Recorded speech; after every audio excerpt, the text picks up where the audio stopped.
Yeah, hello everyone, Nervin Reacts here, and welcome back to another video. So today I'm reacting to this jet terrified the West, the Mig-25 Foxbat by the channel Mustard.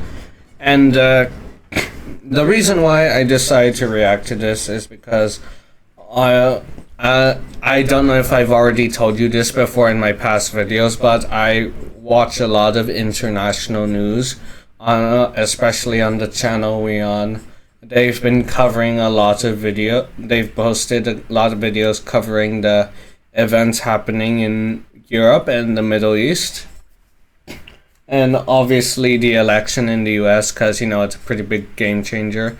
And, yeah, in regards to, certain tensions not going down, which is obvious to the plain sight, I decided to, react to one of Russia's, aka the Soviet Union's, one of their most famous military vehicles, on the Mig-25. Now, all I know about the Mig-25 is that it's obviously Russian/Soviet. It's an interceptor, I think the fastest interceptor, yeah, and it's the predecessor to the world's most powerful interceptor, the Mig-31. So, yeah, that's all I know. Anyway, let's get to it, shall we? Let's see why it terrified the West. This video was made possible by CuriosityStream. Watch thousands of high-quality documentaries and get access to my streaming service Nebula using the link in the description. In November 1971, two Israeli fighter jets raced to intercept an unidentified aircraft. The F-4 Phantoms are among the fastest fighter jets in the world. But they're not fast enough because they're chasing a Mig-25, a plane that can fly so fast and high it can outrun... Wait, what's its top speed? 5. A plane that can fly... Over Mach 3, wow, and in the 1970s? Gee, that really shows you the pinnacle of Soviet and Russian engineering.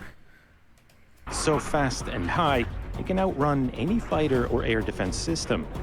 For nearly a decade, the Soviet Union's Mig-25 will remain a complete mystery and leave Western intelligence scrambling for answers. I mean, I don't blame the West for being terrified. I mean, just look at how sleek this design is. It looks super, super cool.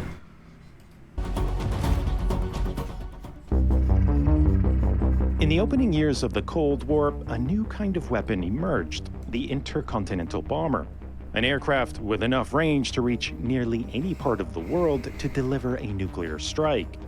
America's first intercontinental bomber not only flew further, it flew higher and faster than any bomber before it, making it extremely difficult to intercept. And it started a decades-long trend of building strategic bombers that flew ever higher and faster. The Soviet Union responded by building increasingly capable fighter interceptors to try and stop them. But by the late 1950s, Soviet intelligence had learned that the Americans were developing a new state-of-the-art bomber that would fly so high and fast, it would render the entire Soviet air... I really wish they had the speed, in Mach instead of, miles per hour, because I just don't understand miles. Curse you Americans with your miles and your imperial system. Why can't you use the metric system like everyone else? And whatever, I'll just convert that. Oh yeah, there is kilometers per hour. I'm just blind. But I really wish they'd put Mach instead of, kilometers. It'd be easier to understand. Air Force virtually obsolete. The XB-70 was so cutting edge that only a few years earlier it would have been impossible to build. But the Americans were aiming to have the bomber ready in just a few short years. For Soviet leadership, a sense of panic set in. As the largest country in the world, there were over 22 million square kilometers of airspace to guard, and at any moment, American bombers could emerge from the north, or from bases in the east, or NATO-allied countries in the west. Yeah, there's the disadvantage of a country having such a large territory. Sure, there's potential. It comes with benefits and risks. One of the risks being that should you ever go to war and have to defend your territory, you have so much to defend. And no matter how large a military is it won't be able to cover everything. So yeah. And only a handful of supersonic bombers would be enough to overwhelm air defenses. The Soviet Union would have just a few short years to design and build a new interceptor to match the incredible performance of the upcoming finally, there it is, Mac. B-70. It would have to be as fast as Soviet ingenuity could make it, and developed in record time. But to effectively guard the country's enormous airspace, they'd also need to mass-produce the new jet by the hundreds. The Mig-25 was the Soviet Union's answer, an interceptor that would overcome the odds with brute force. To catch the XB-70, engineers would need to equip the MiG with enormously powerful engines, but there wouldn't be time to develop new ones. Instead, they'd make do with a turbojet originally built to power cruise missiles and reconnaissance drones. They were the largest engines ever put on a fighter, but they were essentially disposable. It meant that initial versions of the MiG had engines with a service life of just 150 hours. At intercept speeds...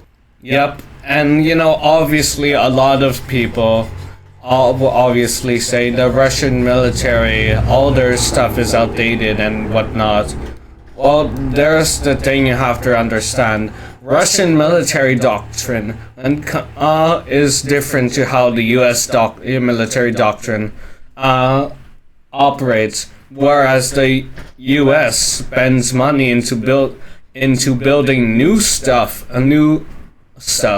The Russian military doctrine takes already existing stuff and adding upgrades and updating it with modern, tech and stuff. So yeah, that's why some of their stuff looks old, but still very highly capable. The Mig-25 would have to withstand serious kinetic heating, with some parts reaching 300 degrees Celsius.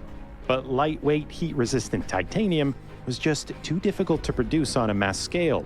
So engineers built the jet largely out of heavy nickel-steel alloy, a material that could be quickly welded together and easily repaired at even the most remote and ill-equipped airbase. But it meant that the more than 40,000-pound jet could never be maneuverable, a characteristic considered irrelevant for its mission. To spot and... Yeah, understandable, because after all, an interceptor intercepts, it doesn't engage in dogfights. I mean, it can, but that's not what it was built for. It was built to intercept, incoming targets and whatnot. Enemy bombers, the Mig-25 was equipped with a colossal 600-kilowatt radar, designed to detect high-flying aircraft up to 100 kilometers away and burn right through their jamming devices. And it would need only one kind of weapon, 4 of the largest air-to-air missiles ever produced. Along with the interceptor, there would also be a dedicated reconnaissance version, with powerful surveillance cameras, increased range, and an even higher service ceiling. Some versions could even be equipped for high-altitude bombing. But the vast majority of MiG-25s would be built as dedicated interceptors. Mass production began in 1969, and at one point, 100 MiG-25s were rolling off assembly lines every single month. Wow,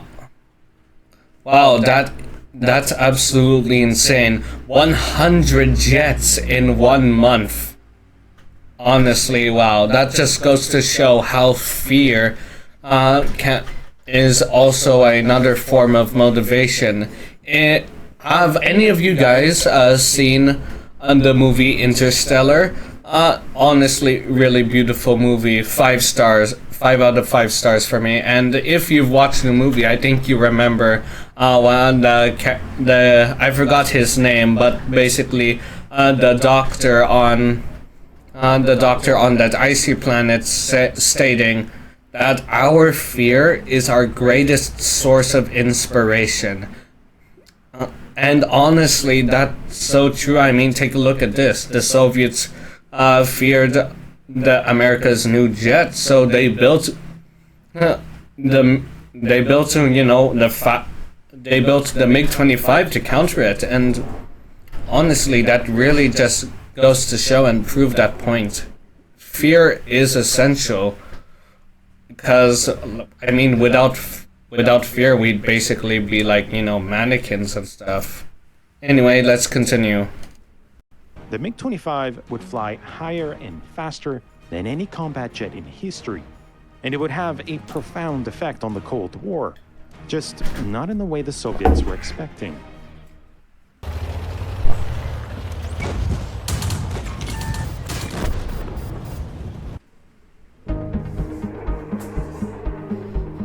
In 1967, the Soviet Union put on a massive air show, and they made sure the Americans were watching. The event was even broadcast in English for Western audiences. The Soviets unveiled several new aircraft for the very first time, but they saved the best for last. In the final 10 minutes, 3 prototype MiG-25s were sent roaring past the audience. It was the first time anyone outside the Soviet Union would see the new aircraft. And for Western intelligence, it set off alarm bells. The grainy footage revealed an aircraft with all the hallmarks of an agile fighter. The unusually large wings suggested extreme maneuverability. Enormous air intakes hinted at massive engines, and experts suspected the use of advanced lightweight titanium. But what worried them the most was that the plane looked eerily similar to concepts for America's next-generation air superiority fighter, a jet that wouldn't be ready for another 10 years. In Washington, military planners struggled to understand how the Soviets could have leapfrogged so far ahead, because only a few months later, the Soviet Union started registering incredible new records for speed and altitude. And the media soon caught wind, spreading fears that the mysterious new jet could outperform anything built by the West. The US Air Force Chief of Staff even publicly admitted that for the first time, the Soviets had a jet that the United States couldn't match. Wow. Must have been really, really hard and embarrassing for them to admit that publicly. Wow. Perceived threat Talk about embarrassing. motivated the US to drastically increase performance targets for its next-generation fighters. But for years, the Americans were desperate for any information they could get. They'd catch another glimpse in 1971 when Israeli radar controllers began tracking MiG-25s over the Sinai Peninsula. The jets were clocked flying at more than 2.5 times the speed of sound and at an altitude of over 20 kilometers. At one point, they even tracked one of the MiGs accelerating beyond Mach 3. But the jets flew so high and fast, no fighter in the world could catch them. For over a decade, the MiG-25 remained a mystery and continued to worry Western intelligence. But that was about to change in the most dramatic way possible. On September 6, 1976, the Soviet Union's most secretive jet showed up seemingly out of nowhere over northern Japan. It then made a dramatic crash landing at a sleepy commercial airport, nearly colliding with an airliner and skidding right off the end of a runway. It was the first time anyone in the West would see a MiG-25 in person, and as curious onlookers gathered, no one seemed to know where it had come from or how it got there. Piloting the MiG was 29-year-old Lieutenant Viktor Belyanka. He was quickly taken into custody, where he explained that he escaped the Soviet Union to seek asylum in the United States. Disillusioned with life in the Soviet Union and harsh conditions at his airbase, Belyanka had planned his escape for months. While on a training exercise over the Sea of Japan, he reported engine trouble, giving him a chance to fall back from his group.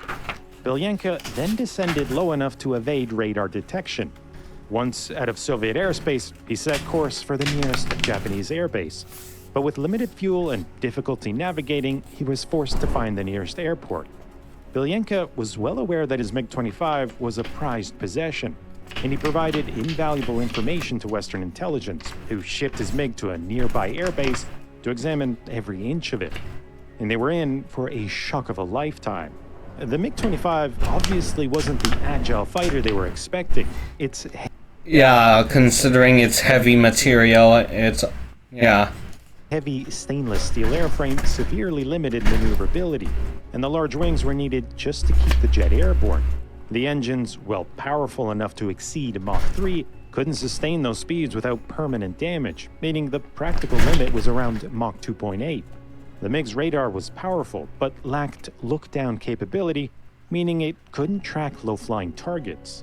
The compromises that Soviet engineers were forced to make were now glaringly apparent, but they wouldn't have mattered much for intercepting a high-altitude supersonic bomber like the B-70. But the B-70 never made it into production. Instead, the Americans switched their tactics from high-speed, high-altitude to low-altitude radar and defense-evading aircraft, leaving Western intelligence perplexed as to why the MiG-25 was produced in such large numbers. The only other aircraft the interceptor would potentially have to guard against were a handful of reconnaissance aircraft. The same media that had once stoked fears about a Soviet superplane now openly mocked the MiG-25 as a crudely built machine that was more or less useless in combat, an inferior aircraft that proved that the Soviets were behind in technology. Belyanka's defection outraged Soviet leadership, who demanded that he return to the Soviet Union along with the stolen MiG. Instead, Belyanka was granted American citizenship, while his MiG was sent back to the Soviet Union in dozens of pieces. Oh, you want your fighter back? Okay, here it is. It's useless to us now.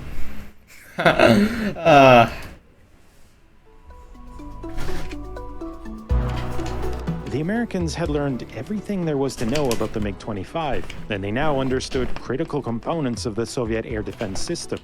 With the MiG-25 so thoroughly compromised, Soviet engineers had to work around the clock to modernize the aircraft, equipping the MiG-25 with more powerful and reliable engines, a more sophisticated look-down radar, and the ability to field a wider range of missiles.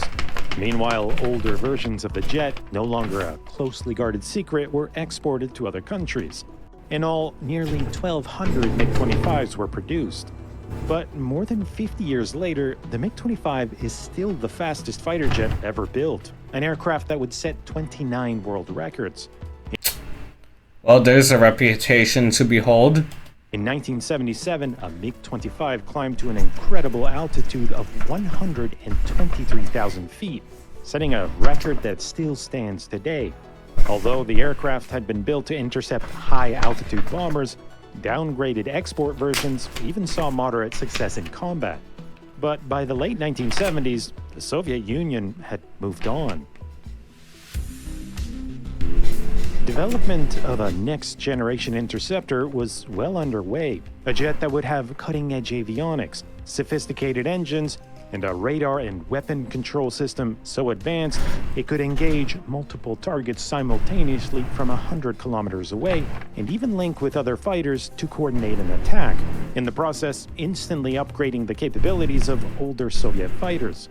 Where the MiG-25's design was about brute force, the new MiG-31 would use the state-of-the-art to become the world's most formidable interceptor. Good. Thank goodness I was right. And once again, I just can't... I know I said this earlier, but I really love the sleek design. It's just... mwah, chef's kiss. You can learn more about the MiG-31's brilliant engineering in my latest video, now on Nebula. Nebula is where you can watch a... Okay, so this last part is just, you know, advertisement for Nebula and whatnot. Okay, so yeah, this was really interesting and enjoyable. I love the visuals. I honestly 5 out of 5 star visuals and really great storytelling and narration, and yeah, a lot of good information, and 5 out of 5 star video. So yeah. And in regards to, you know, a Russian military, you know, vehicles, a lot of people say, you know, that F-35, that the Russian stealth fighter is just a cheap copy of the Mig-25 and whatnot, but honestly, no, it's not a cheap copy, just because it looks similar to it. Because you have to understand one really hard to learn lesson. It's that the best artists and creators steal. If you have an enemy that has a good design for something, you're gonna want to do everything in your power to steal any information you have on that design and try to find flaws. Try to find any flaws in it, and then try to copy it and improve on the flaws that you find.